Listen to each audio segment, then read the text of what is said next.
മണിച്ചേട്ടനോട് ചോദിച്ചാൽ പുള്ളി അത് കൊടുക്കും. അങ്ങനത്തെ ഒരു മനുഷ്യനാണ്. അറിഞ്ഞ് ചെയ്യുന്നതും അറിഞ്ഞും പുള്ളി നമ്മൾ എന്തോരം കാര്യങ്ങൾ മറ്റുള്ളവരറിയാതെ ചെയ്യുന്നുണ്ട്. പലരും ഞാനത് ചെയ്തു ഇത് ചെയ്യുന്നൊക്കെ പറയില്ല. ഇന്നുവരെ മണിച്ചേട്ടൻ ചെയ്തൊരു കാര്യം അറിയില്ല. അപ്പോൾ മണിച്ചേട്ടൻ മരിച്ചതിന് ശേഷം എത്രയോ ഫാമിലി ആൾക്കാർ ഞങ്ങളെ വിളിക്കുമായിരുന്നു, എന്നെ വിളിക്കുമായിരുന്നു. മോനെ ഞങ്ങൾക്ക് ഇങ്ങനെ സഹായം കിട്ടിക്കൊണ്ടിരുന്ന, ഇനി അതെന്തെങ്കിലും ചെയ്യാൻ പറ്റുമോ? അപ്പോൾ ഞങ്ങളിങ്ങനെ ആലോചിച്ച് നമുക്കിപ്പോൾ ഒന്നും നമുക്ക് അതിനുള്ളൊരു പ്രാപ്തിയോ കാര്യങ്ങളോ ആയിട്ടില്ല. മണിച്ചേട്ടൻ ചെയ്തുകൊണ്ടിരുന്നത് കൃത്യമായിട്ട് നടന്നു പോകാൻ എന്തെങ്കിലും വഴിയുണ്ടോ എന്നൊക്കെ നമ്മൾ അന്വേഷിച്ചു. പക്ഷേ ഒരുപാടുണ്ടായിരുന്നു, ഇഷ്ടംപോലെ ഒത്തിരി പേര് വിളിക്കുമായിരുന്നു. ഇപ്പോൾ ആരും വിളിക്കാറില്ല. ഞാൻ പറഞ്ഞു ഞങ്ങളെ കൊണ്ട് പറ്റത്തില്ല, നമ്മൾ മണിച്ചേട്ടൻ്റെ ഒരു ജോലിക്കാരൻ മാത്രമായിരുന്നു. മണിച്ചേട്ടൻ എങ്ങനെയാണ് ചെയ്തുകൊണ്ടിരുന്നതെന്ന് പോലും ഞങ്ങൾക്ക് അറിയത്തില്ല. സത്യമായിട്ടും നമുക്കറിയത്തില്ല.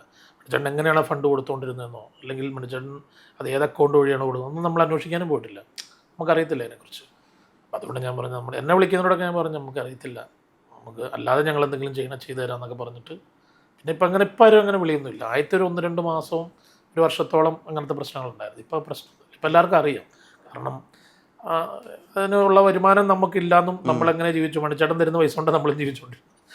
അതുകൊണ്ട് ഇപ്പം അങ്ങനെ ഇല്ല, അങ്ങനത്തെ വിളികൾ ഇപ്പോൾ വരാറില്ല.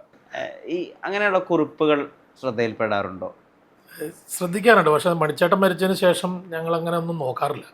ഫേസ്ബുക്കിലാണെങ്കിലും ഇൻസ്റ്റാഗ്രാമിലാണെങ്കിലും പല പല കാര്യങ്ങൾ വരാറുണ്ട്. പക്ഷെ നമ്മളാരും നോക്കാറില്ല. കാരണം മണിച്ചേട്ടൻ മരിച്ചിട്ടില്ല എന്ന് ചിന്തിക്കുന്ന ആൾക്കാരാണ് ഞങ്ങളെല്ലാവരും. അപ്പോൾ അതുകൊണ്ട് പിന്നെ പലരും പല രീതിയിലുള്ള കാര്യങ്ങളൊക്കെ എഴുതിയിടാറുണ്ട്. ചിലർ നല്ല കാര്യങ്ങൾ എഴുതാറുണ്ട്, ചിലർ അല്ലാത്ത കുറേ നെഗറ്റീവ് കാര്യങ്ങൾ. പക്ഷേ നമ്മളതൊന്നും മൈൻഡ് ചെയ്യാറില്ല.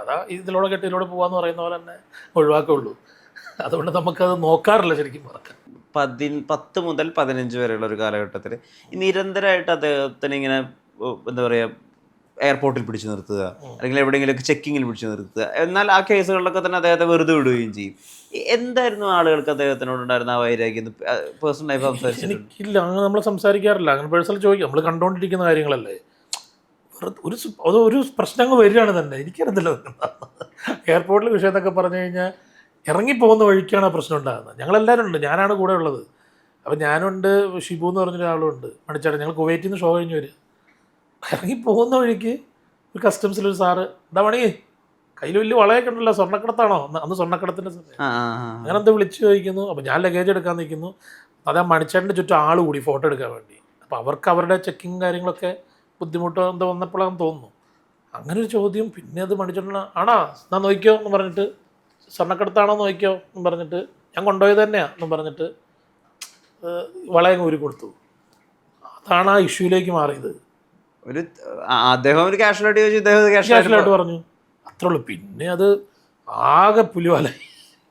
പിന്നെ ലാസ്റ്റ് അതൊക്കെ കോംപ്രമൈസ് ആയി. കാരണം കോംപ്രമൈസ് അല്ല, അത് മണിച്ചേട്ടൊന്നും ചെയ്തിട്ടില്ല. വളയൂരി എറിഞ്ഞു, ഒറ്റ തല്ലാൻ പോയി, പിടിക്കാൻ പോയി. അവിടെ നടന്ന കാര്യം അതാണ്. പുള്ളിക്ക് ബാത്റൂമിൽ പോകാൻ മുട്ടിയിട്ടാണ് പുള്ളി ആദ്യം ഇറങ്ങിയത്. അവിടെ ഞാൻ ഇവിടെ ടോയ്ലറ്റിൽ പോകാമെന്ന് പറഞ്ഞാൽ വേണ്ട, നമുക്ക് പാടിയിൽ പോയിട്ട് പോകാമെന്നും പറഞ്ഞിട്ടാണ്, പെട്ടെന്ന് ലഗേജ് എടുത്തു പോകാമെന്നും പറഞ്ഞിട്ടാണ് ഞങ്ങൾ ഇറങ്ങുന്നത്. അപ്പോൾ ശിവ തൊട്ട് പോകണം, ഞാൻ ലഗേജ് എടുക്കാൻ നിൽക്കുമ്പോഴാണ് ഈ പ്രശ്നം അവിടെ ആവുന്നത്. എന്നിട്ട് ഞാൻ രണ്ടാമത് എന്ന് ചോദിക്കുകയും ചെയ്യുന്നുണ്ട്, സാറേ വള തരിക. ഇനി വള തരാൻ പറ്റില്ല, ഇനി ഇതായി ക്യാമറ ഉണ്ട് ഇവിടെ എന്നൊക്കെ പറഞ്ഞിട്ട് മണിച്ചേട്ടൻ ഇങ്ങനെ ഊരി, എന്നാൽ സാറ് നോക്കിയോ എന്ന് പറഞ്ഞാൽ അതാണ് എറിഞ്ഞു എന്ന് പറയുന്നത്. അതൊക്കെയാണ് ഇത് മറ്റുള്ളവർ പറഞ്ഞുണ്ടാക്കുകയാണ്. അതിനുശേഷം ഈ എയർപോർട്ട് ഫോർമാലിറ്റീസ് ഒക്കെ കഴിഞ്ഞിട്ട് അദ്ദേഹം ആ വള പിടിച്ച് ഈ എയർപോർട്ടിൽ നിന്ന് ഇങ്ങനെ വള ഇങ്ങനെ മറ്റേ കേസെല്ലാം കഴിഞ്ഞിട്ട് ആ വള പിടിച്ച് വരുന്നൊരു വിഷ്വലും ഉണ്ടായിരുന്നു. അതെ. എന്താ അല്ല, അതൊക്കെ ആ സമയത്തെ ഓരോ പ്രശ്നങ്ങൾ, ചെറിയ കാര്യങ്ങളാണ്. അത് മണിച്ചേട്ടൻ പ്രതികരിക്കേണ്ടോടത്ത് എന്തായാലും പ്രതികരിച്ചിട്ടേ പോകുള്ളൂ. അപ്പോൾ മണി സ്വർണ്ണം കടത്തുവാണോ എന്ന് ചോദിച്ചു കഴിഞ്ഞാൽ, സാറ് നോക്കിയോ സ്വർണ്ണം കടത്താണോ എന്ന് നോക്കിയോ, അങ്ങോട്ട് ഇട്ടുകൊണ്ട് പോയത് തന്നെ എന്ന് പറഞ്ഞിട്ട് അത്രേ പറഞ്ഞുള്ളൂ. നോക്കിയോ എന്ന് പറഞ്ഞാൽ ഊരി കൊടുത്തില്ലേ, ഊരി ഇങ്ങനെ ടേബിളിലേക്ക് വെച്ച് കൊടുത്തില്ലേ, അതാണ് ഈ എറിഞ്ഞു എന്ന് പറയുന്നത്. പ്രതികരണശേഷി അങ്ങനെ അത് അവസാന നിമിഷം വരെ പുള്ളി, അതാരായാലും പുള്ളി പ്രതികരിച്ചേ പറ്റുള്ളൂ. പുള്ളി പ്രതികരിക്കും, വേറെ ആരും സാരല്ല പോട്ടെ എന്ന് പറഞ്ഞിട്ട് ആരും പോവില്ല. മണിച്ചേട്ടൻ പ്രത്യേകിച്ച് പോവില്ല. അത് പ്രതികരിച്ച് പറഞ്ഞു കൊടുത്തിട്ടേ പോകുള്ളൂ. അതൊരു ധൈര്യം തന്നെയാണ് ആൾ. നമുക്കൊക്കെ ഒരു ധൈര്യമായിരുന്നു. ചേട്ടൻ ഉണ്ടെങ്കിൽ നമുക്ക് ടെൻഷനില്ല. ചേട്ടൻ സ്റ്റേജിലേക്ക് എത്തുന്നോടം വരെയുള്ള ടെൻഷനേ ഉള്ളൂ നമുക്ക്. ഷൂട്ടിങ് കഴിഞ്ഞ് അല്ലെങ്കിൽ ഇവിടെ നിന്ന് ഓടി എത്തുന്നോടം വരെയുള്ള ടെൻഷനേ ഉള്ളൂ. പക്ഷെ എത്തിക്കഴിഞ്ഞാൽ പിന്നെ നമ്മൾ ഫ്രീ ആയി, പിന്നെ ആൾ നോക്കിക്കോളും. ഈ പാടി എന്ന സ്ഥലം, അവിടെയുള്ള നിങ്ങളുടെ ഉണ്ടായിരുന്ന സങ്കേതങ്ങൾ, നിങ്ങളുടെ സൗഹൃദങ്ങൾ, തമാശകൾ, പാട്ടുകൾ, അങ്ങനെ ഒരുപാടുണ്ടായിരുന്നു.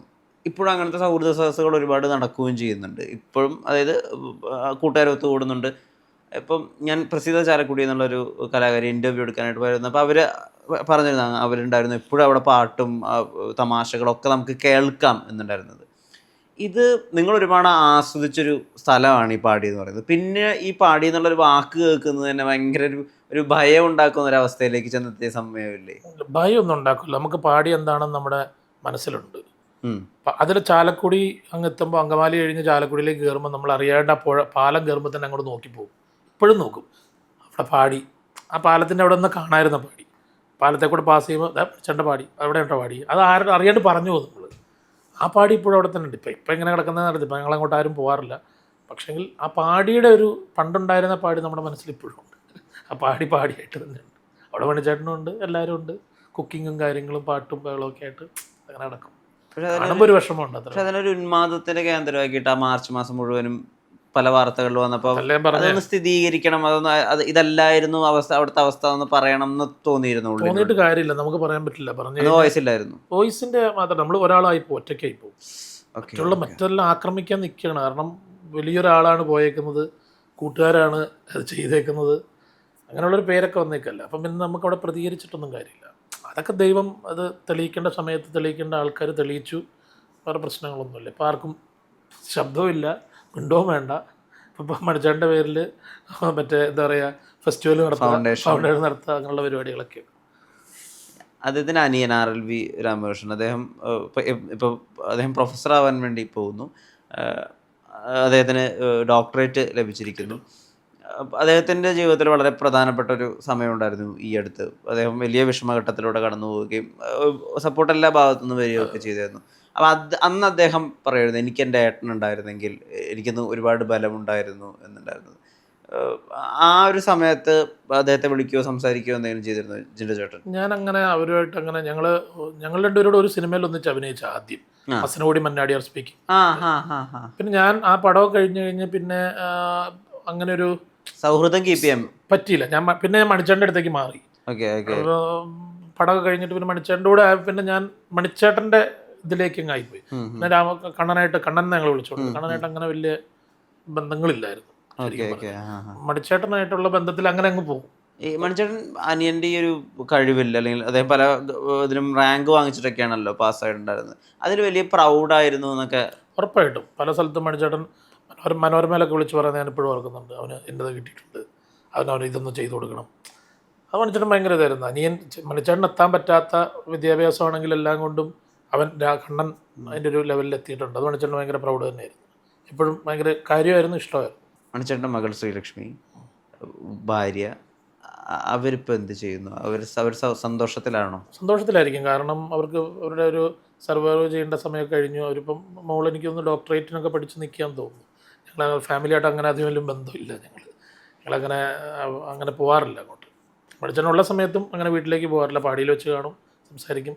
ഫാമിലിയെക്കുറിച്ച് അങ്ങനെ ചോദിക്കലോ അങ്ങനെ കാര്യങ്ങളൊന്നുമില്ല. മോളെപ്പോഴും പാടി വരുമായിരുന്നു ആ സമയത്ത്, ചെറുതായിരുന്നു. അത്രേ ഉള്ളൂ. അല്ലാതെ ഞങ്ങളിപ്പം അവിടെ കൂട്ടുകാരോടൊക്കെ ചോദിക്കും, ഇപ്പം മോളെന്താ ചെയ്യുന്നത്, നമുക്ക് നമ്മുടെ ഒരു അല്ലാതെ എന്താ കാണുന്ന ഒരു എന്താ പറയുക നല്ല രീതിയിലുണ്ടല്ലോ എന്നുള്ളവർ അറിയാൻ വേണ്ടി ഇപ്പോൾ ഡോക്ടറേറ്റ് പഠിക്കുകയാണ് മക്കൾ, അങ്ങനെയുള്ള കാര്യങ്ങളൊക്കെ അറിയാം.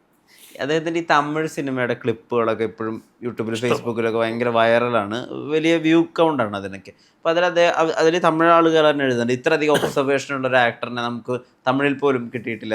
അദ്ദേഹം ഈ ജീവികൾ അനുകരിക്കുന്നതായാലും ശരി, അല്ലെങ്കിൽ ഓരോ മനുഷ്യന്മാരെ അനുകരിക്കുന്നതായാലും ശരി, ഈ ഒബ്സർവേഷണൽ സ്കിൽസ് അദ്ദേഹം അവസാനം വരെയും, അതായത് അദ്ദേഹം സ്റ്റേജിൽ എത്ര നാൾ വരെ ഉണ്ടായിരുന്നു അതുവരെയും അത് കീപ്പ് ചെയ്തിരുന്നു എന്നുള്ളതല്ലേ സത്യം? അതെ സത്യം. ഞങ്ങളിപ്പം ഷോയുടെ സമയത്ത് മണിച്ചേട്ടൻ എൻട്രിയുടെ സമയത്ത് തന്നെ മണിച്ചേട്ടൻ തൃശ്ശൂർ പൂരം ലൈവായിട്ട് ചെയ്യും, പിന്നെ ആന നടക്കുന്ന ലൈവായിട്ട് ചെയ്യും. ഓഡിയൻസ് ചോദിക്കും ഇപ്പോഴും. ആ അവസാനത്തെ ഷോ വരെ പുള്ളി അത് കാണിച്ചിട്ടുണ്ട്. കാല് വയ്യാതിരുന്നപ്പോൾ പോലും മണിച്ചേട്ടൻ അത് കാണിച്ചിട്ടുണ്ടെന്നുള്ളതാണ്. ആന നടക്കുന്നത് സ്റ്റൈലും ബാക്ക് തിരിഞ്ഞ് നിന്നിട്ടും തൃശ്ശൂർ പൂരം ഒക്കെ അത് പുള്ളി അപ്പോഴും ആ അവസാന നിമിഷം വരെയും ആൾ അതിനുവേണ്ടി ഒബ്സർവ് ചെയ്ത് പുതിയ സാധനങ്ങൾ ആരെ വേണമെങ്കിലും അനുകരിക്കും, എങ്ങനെ വേണമെങ്കിലും അനുകരിക്കും. നമ്മുടെ മാനരസങ്ങളൊക്കെ പുള്ളി ഈസി ആയിട്ട്. ഏതെങ്കിലും ഒരു വലിയ സിനിമ ഹിറ്റാവും, അതിലൊരു വില്ലൻ കഥാപാത്രമോ അല്ലെങ്കിൽ ഭയങ്കര കോമിക്കലായിട്ട് ഒരാളൊക്കെ ചെയ്യുന്ന സമയത്ത് ഉടനെ കമ്പാരിസൺ ആയിട്ടുള്ള കുറിപ്പുകളൊക്കെ വരും. ഇത് മണിച്ചേട്ടൻ ചെയ്തിരുന്നെങ്കിൽ, അല്ലെങ്കിൽ കലാഭവമണിയാണ് ഇവിടെയെങ്കിൽ തകർത്തേനെ എന്നുള്ളത്. ഇപ്പോൾ അന്യഭാഷ സിനിമകളായാലും ശരി, മലയാളത്തിലായാലും ശരി, ചില ആക്ടേഴ്സൊക്കെ പെർഫോം ചെയ്യുന്ന സമയത്ത് ഇദ്ദേഹത്തിൽ കലാഭവമണിയുടെ ട്രേറ്റ്സ് കാണാനുണ്ട്, അടുത്ത കലാഭവമണി ആവാൻ എന്നൊക്കെ പറഞ്ഞിട്ട് അങ്ങനത്തെ കുറിപ്പുകളും കമ്പാരിസണുകളും ഒക്കെ കാണുമ്പോൾ എന്താ ജിൻഡോ ചേട്ടന് തോന്നാറ്? എനിക്ക് അതിനോട് വലിയ യോജിപ്പില്ല. കാരണം വേറെ ഒന്നുമല്ല, ഞാൻ ഓരോരുത്തർക്ക് ദൈവം ഓരോ കഴിവാണ് കൊടുത്തേക്കുന്നത്. ഉം. അതിപ്പോൾ ഒരാൾ ചെയ്യുന്ന സാധനം മണിച്ചേട്ടൻ ഓൾറെഡി ചെയ്തു വെച്ചിട്ടുണ്ടതെല്ലാം ഉം. ചെയ്തു വെച്ചേക്കുന്നതാണ്. മണിച്ചേട്ടൻ ജമിനിയിലാണെങ്കിൽ പോലും തമിഴിലാണെങ്കിൽ പോലും പല മിമിക്രി ചെയ്ത സാധനം എടുത്തിട്ടാണ് അവിടെ കൊണ്ടുപോയിട്ട് സ്റ്റാർ ആയത്.